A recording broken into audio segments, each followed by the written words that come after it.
Hello, my name is Lori. Welcome to the Carson Observer Podcast, the official podcast for Carson accountability and transparency, connecting you with the public pillars who shape our community and keep the city running, educating you about government and how it functions, and informing you about the happenings in Carson and how it impacts your daily life. Today, we are excited to have our guest, Kim Richards, Chief Executive Officer of the Boys and Girls Clubs of Carson. A little background, Kim Richards is the CEO of the Boys and Girls Club. The Boys and Girls Club of Carson is part of the Boys and Girls Club of America movement that provides outcome-based after-school and summer programming to youth ages 6 through 18 years old. In 2006, the club was ranked as the fastest growing club for teens nationwide. Welcome, Kim, and thank you for being here with us today. Thank you. Thanks for having me. It's great to be here. Oh, no, thank you. Kim, how about you start by telling us a little bit more about yourself, who you are, what you do, and how the residents of Carson might know who you are? Sure. And you mean the Boys and Girls Club, or you mean me, how people might know me? Both. Okay. Well, as you mentioned, my name is Kim. I've been working in this community since 2005 as the CEO of Boys and Girls Clubs. And I've been involved in a number of different initiatives in the city, and working closely with the schools as part of LAUSD. Carson has been, the focus of our service after school and in the summer. I've also served for many years on the board of the Carson Chamber of Commerce, and chaired the Leadership Carson committee for many years. And, so I probably have met a lot of residents through that. And I'm active. I, attend city council members meetings occasionally, and go to chamber events. And so, one of my favorite events in the community, which brings people together, has been, for example, the chamber, fashion show. Where we get to see people come out in their nicest digs, and, companies get to have an opportunity to network and things like that. But, also park activities, activities at the mall. We've done a lot of collaborations with them. But to the question about, who's the Boys and Girls Club, and, what we do, I mean, probably the best way I could answer that is we're a community-based organization that has nonprofit status, that provides after school and out of school time services for youth. We've been around for 31 years now. And we have a small clubhouse in Carson, right across from Carson Park. And we serve about 100 kids a day there. And then we also provide services at a number of schools here in Carson, including Town Avenue, Bonita elementary schools, and then also Rancho Preparatory Middle School and Carson High School. At the end of the day, our job is really to create opportunities for youth to learn and grow and build on the experiences and the learnings that they're having during school. And so we offer the opportunity for parents who may need childcare after school, or for parents who are looking for structured activities for their kids, and to be in a safe place with caring adults surrounding them who are professionally trained in youth development programs. So for some, we're a childcare solution. For others, we are an educational enrichment opportunity for kids. And we have about 100 employees and a total of 22 locations throughout Carson, Gardena, Watts, unincorporated Compton, and South LA. Mm-hmm. Very good. Very good. Thank you for your service here. And so you touched on a little bit some of the programs that you offer through the Boys and Girls Club. Is there a little more information you can tell us about what those programs are, so we can share with the residents? Yeah, absolutely. Boys and Girls Clubs is known for, after school programs, but we do some things during the school day. So, for example, parents in the city of Gardena whose kids are attending those schools, we are on all the elementary school campuses providing structured recess programs every single day. We also provide STEM programming during the day and after school in Gardena. In Carson and some of the other communities, as I mentioned, we are the after school provider. And we're providing programs in the areas of academic success, healthy lifestyles, and character and citizenship. And so, for example, academic success could include homework assistance, which we provide every single day. It might be robotics. It could be, specialty programs in the area of the arts or music. There's just lots of different programs, and they vary differ dependent on the site and what the interests are of those the kids attending those programs. In the areas of character and citizenship, probably one of my favorite programs in that area would be our Youth of the Year program. And many Carson residents may have had the opportunity to meet some of our youth because, they lead the Pledge of Allegiance at the city council meetings. They are the abodesmen for our program. They speak at our events.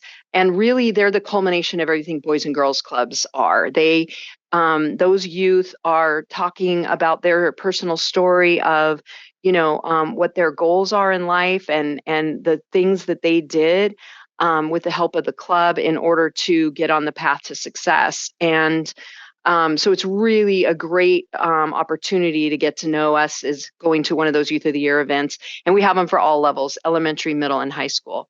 And then finally, healthy lifestyle programs could be anything from, a flag football team that the kids play on an intramural basis to, as I mentioned, Playworks on school campuses in Gardena and Carson during the school day, which is a structured recess program that teaches character and citizenship and leadership and conflict resolution and really gets kids active, for, every single day. So those are the big overarching programs. Could talk forever about that and the impact that they have on the kids because that's the best part of the work. Yes, it is. And the most important part of the work, the life skills and the experiences last a lifetime. I was wondering, how do the parents get the children involved in your programs? That's a great question. And now's really a good time for them to be thinking about that because Los Angeles Unified School District did post on their website what schools will be open this summer for summer school and enrichment programs. And enrichment programs would be operating from 8 a.m. to 6 p.m. and 12 to 6 for those that are offering summer school. We are going to be operating on a number of school campuses, and there are community-based organizations across the district that are doing this. And so for Boys and Girls Clubs, you can contact our administrative office to learn more about that. But we are taking registration also for our Main Street Clubhouse summer program. And so you can, we do have a website, and I encourage people to go to the website to learn more. You can also call our office at 310-522-0500, and we can provide that information as a follow-up. But at the end of the day, we're going to be offering summer day camps, and that's for parents who need their kids to be in a safe location with structured activities where they can be around their friends and learning and playing and having a good time. And that's really what we're about. That's going to be happening at the clubhouse from 7 a.m. to 6 p.m. and then at the schools from 8 a.m. to 6 p.m. So if you're interested in learning more, contact the Boys and Girls Club, contact your local school to see who's the provider at your school, because I know that it's really important that we get enrichment activities for all kids, and there are a number of organizations that are out there working hard to provide that for you. Yes, thank you for sharing that. Is there a cost associated with being involved in the programs with the Boys and Girls Club Carson? There is a cost. It is at the schools, it's free. There is no cost because that program is paid for by Los Angeles Unified School District. At our clubhouse, there is a cost. It is $85 a week, and that includes meals as well. And as I mentioned, it's from 7 a.m. to 6 p.m. And I guess what I would also say is that we don't turn anyone away for their inability to pay. We've been providing scholarships for 30 years. And we will continue to do that. And it's based on a need basis. And so we have applications for that. Perfect. Thank you for sharing that as well. So let's go back a little bit and talk about March 2020 when we were faced with COVID. And the Boys and Girls Club Carson played a vital role in that. But I'm wondering, how did you have to adjust your operations during the pandemic and some of the things that you had to implement differently during that time that you didn't have to do before? Yeah, that's a really good question. Well, certainly we had to modify, right? The first thing that we did is we came together as an organization, staff and board, and said, what is it that the kids need, and what is it that we can provide? And so while navigating all of the health guidelines and closures and all of that, we tried to stay in a lane where we could provide value added to families in need. And so our building stayed open at Main Street. And we were desperately seeking other locations during that time where we could open and be school away from school. Essentially, in the early days, we had to have pods, if you even remember that number, right? A 1-to-9 ratio where kids, we would provide them with technology if needed, and we would help ensure they got logged in to attend school, and then they could participate in programs in the after school program. In addition, the staff pivoted very quickly within a week and had online programming available so that families could self-direct in programs that were available, activities that we put online. And then we evolved from there to providing some, like live programming where we would host programs. It might be a family night. It might be a STEM or music or something like that program where we would get kids together. But at the end of the day, what was really needed by the Boys and Girls Club was support in connecting them with resources in the community, such as food. Because you have to remember, of the kids we serve, 96% are living at or below poverty.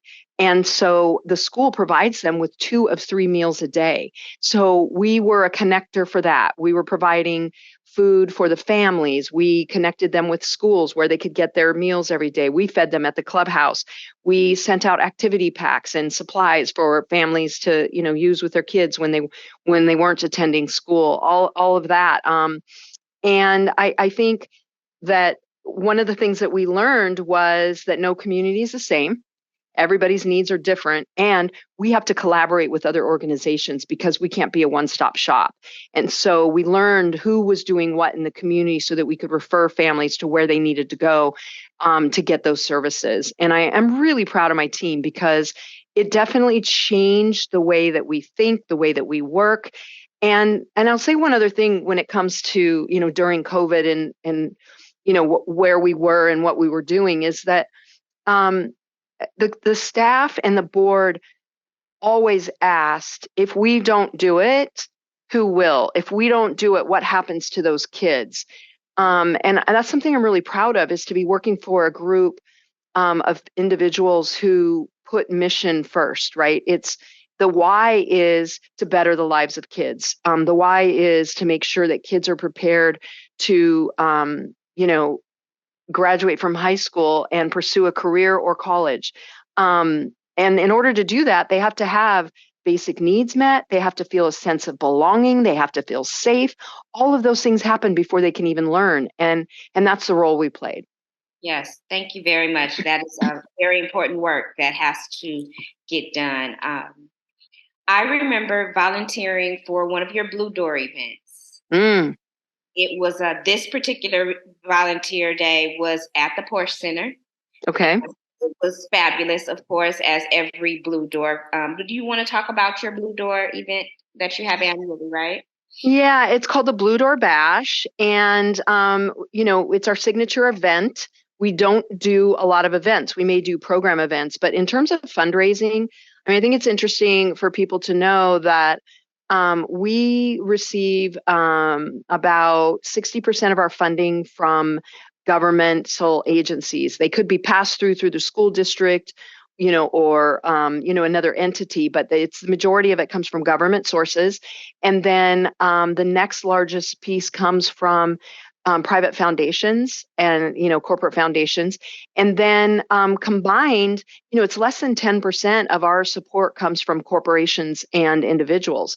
And over the years, it just seems like an event is one way that companies can come together and support us.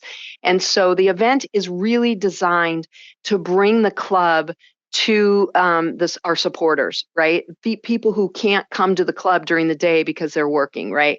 But they believe in the work that we're doing. They believe that every kid deserves to have a chance at success, and so they support this by sponsoring the event or being a guest of someone else's. And it's a great time. We have a dinner. We have an auction, a silent auction, and just a handful of live auction items. We have the program is really centered around our youth telling their story. And it may be the particular year you were there, I believe we had a parent that also spoke. I don't know if that was the year that Dylan McDermott attended. Football player? No, he's the actor, Dylan McDermott. He's on FBI Most Wanted, and he was on American Horror Story, a number of movies. But anyway, he attended. He was so moved by the program and the youth that spoke and the parents and everything. He got up on stage and committed to give acting lessons to some of our kids. So I think that's really what the point of the event, isn't it? Is to bring awareness that this organization is working in the community to develop future leaders, to develop your future employees, to develop your youth. In fact, Jawan Hilton, the city mayor pro tem, is a Boys and Girls Club alumni, and he talks about his time and what it meant to him. There's no other way that we can get an audience like that other than an event. And so that's really what that event is about. So anyone who's interested in being a part of that, that is in the late fall, and we are going to start seeking sponsorships next month for that. And so excited news to come. Very good. And share that information with Kat, and we can share that with our residents as well. Thank you. Really appreciate that. Other than the Blue Door Bash in the late fall, do you have any other events that you'd like to share with our residents? Well, stay tuned, because we are looking to add a new event, but there's some other things that we've been doing to sort of elevate the work that we do. And Youth of the Year is one of them, where and essentially Youth of the Year is a leadership program, and they're competing locally, and then the winners locally go on to compete with their peers in LA County. And then the LA County folks compete statewide, and a state winner goes on to compete within a region. The regional winners, there's 5 of them across the United States, then compete for the national title, but they all go to the White House every year. They've all gone to Congress and visited with, their elected officials. They've all had really special experience opportunities. And so it's really an honor to serve in that role. But our kids locally, they go through Toastmasters, so they learn how to be public speakers. They learn writing skills. They learn how to write essays. They learn the art of storytelling. They really are living proof of the importance of giving back to the community. They themselves are often grassroots advocates. They themselves are giving back to their community, whether it be at their church, their school, the city, wherever it is. They're very, very impressive young individuals, and I couldn't say more about that. But I guess what I want to people to know are these kids are learning and growing, but they're also working to carve a path for the future. And that's a program that we have a very generous donor, Harriet Switzer, who funds scholarships for every student that goes through that program. And of course, we're always looking for folks who are interested in providing scholarships and work experiences, because it's not just college, but we know that there are youth that are interested in the military. They're interested in going into a trade. They're interested in going into the family business. And we need them to be prepared for all of those things. And that's really what all of our programs, are about. Yes, thank you. Very good. So I think we covered a lot of information today. If we have some interested in being volunteers for the Boys and Girls Club of Carson, how do they find you, or what's the best way to sign up for that? And what kind of volunteers positions are available? Yeah, so we need hundreds of volunteers every year, and they vary from one-time, events to semester or even year-long, right? We have a principal, a retired principal, who's heading up a literacy program. She goes to the clubhouse every single day to teach kids reading. We have other volunteers like yourself who come and they volunteer at an event, or they might be a judge for our STEM fair, which, by the way, is coming up next month. Um, Lots of college students, depending on their major, need to have a hands-on internship experience, working with students. Those are great candidates for us to put to work in a volunteer role. Judges, mock interviewers for our workforce development program, and even just to I've had community groups come together and say, we want to do our own thing and we'd like to raise some money for the Boys and Girls Club. Could we do that? So reach out to us via, I would go to the website because it does list volunteer opportunities. It also has a volunteer application, or they can call here at the admin office and talk with someone, and we can tell you about what the opportunities are. I do want to just say something that's really important. That I haven't touched on as much as I'd like to, but safety is extremely important to the Boys and Girls Club. So not only do we want to be a safe place, but we want kids to feel emotionally and physically safe, right? But we also have to ensure that the people we bring into our building working with our youth meet a baseline of what our safety precautions are in place. And so all the volunteers do need to go through a background check. And if you have repetitive contacts, if this, you're going to be working with us for a semester or once a week or, once a month, you would need to go through fingerprinting as well. We want to make sure that our kids are, in the safest environment possible. And so the standards for volunteers are the same as if you were an employee with Boys and Girls Club. Thank you for adding that, because that is a very important part of what you do to ensure that the children are safe. Is there anything else that you'd like to add, or how about, go ahead. A shameless plug. Okay. So now is the perfect time to reach out to us about volunteers, because we are coming upon our STEM Day event, which is going to be held in partnership with Victoria Park here in Carson. And we need volunteers to serve as judges. And that event is on May 13th. So it's just around the corner, May 13th from 9 to 2.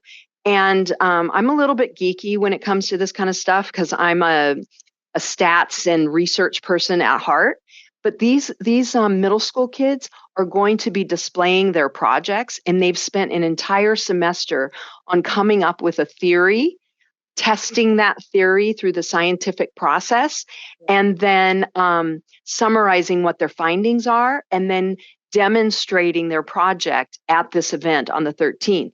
And so we want people that are passionate about youth or science or math or just youth development, right? And come and see the enthusiasm that these students have, because when you see how excited they are about STEM, and so many girls have really come out saying, I'm really interested in engineering and I want to do this and I want to do that, all as a result of us exposing them to STEM, whether it be the scientific process, whether it be robotics or, just STEM experiments.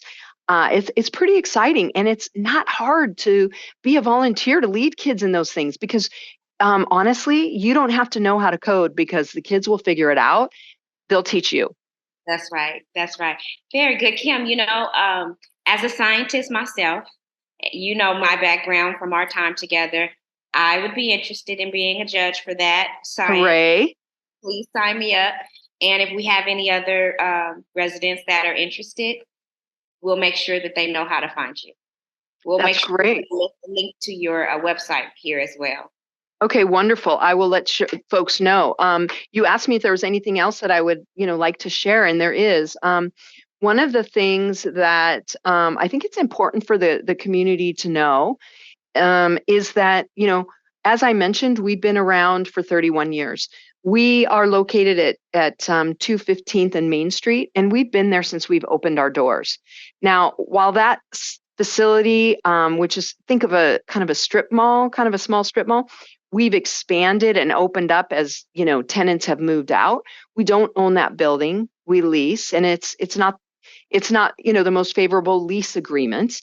But not only that, every year we have a waiting list for our services. We have just about as many kids on a waiting list as we do that we can accept into the program. And to me, in a community of 97,000 people, that seems um, inequitable, right? It really seems inequitable. And while we're called the Boys and Girls Club, we're probably one of the most inclusive agencies or community-based organizations that. I mean, 99% of the kids that we serve are BIPOC, from the BIPOC community. As I mentioned, 96% are at or below poverty. The staff reflect the community that we serve. Um, these are the kids that need us the most. And to not have the physical space in the city of Carson, a community of abundance, a community with generous and thriving businesses, a very successful city that's has a balanced budget, all of those things. To me, I feel like we can do a better job of coming together to meet the needs of kids. And we're looking for space for a building. We want to build a state-of-the-art Boys and Girls Club that includes, a maker space, that includes a STEM center, that includes a place where kids can, create and music and art, and also do their homework. A place for teens to come and not have to be on school campus. All of those things are really, really important to a thriving community. And so we're working collectively with folks to find a new home for the Boys and Girls Club so that we can build.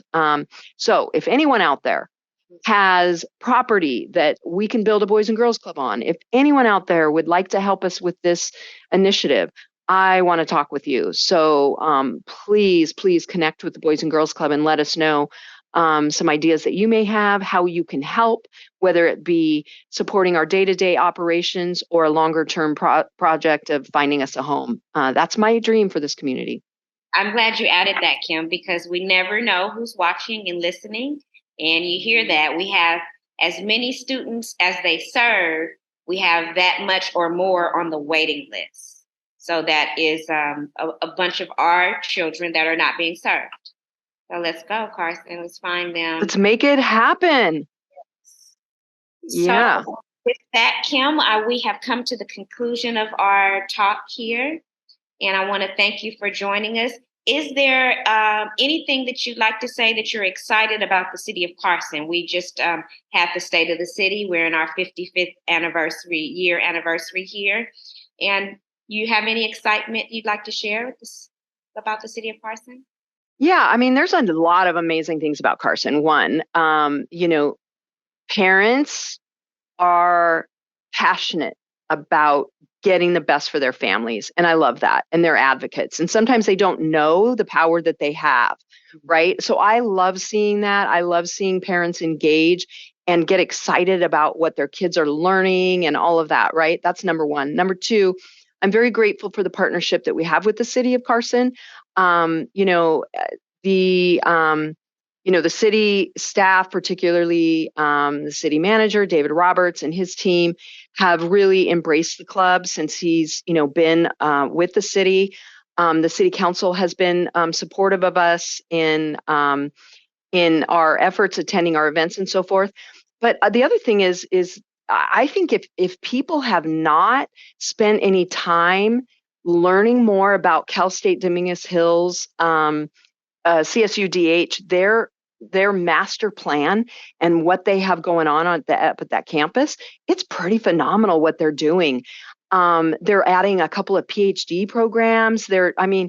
not only are they bringing more educational resources to the community, but they're doing a lot more for the community to better the community, right? Community partnerships. They're a great partner, and I'm really looking forward to learning more about what they have on their master plan, and how we can be a part of that, and how we can leverage that gem of a resource in our community to advance the progress that we're making in serving kids and the families of Carson. I think there's a lot to celebrate in Carson.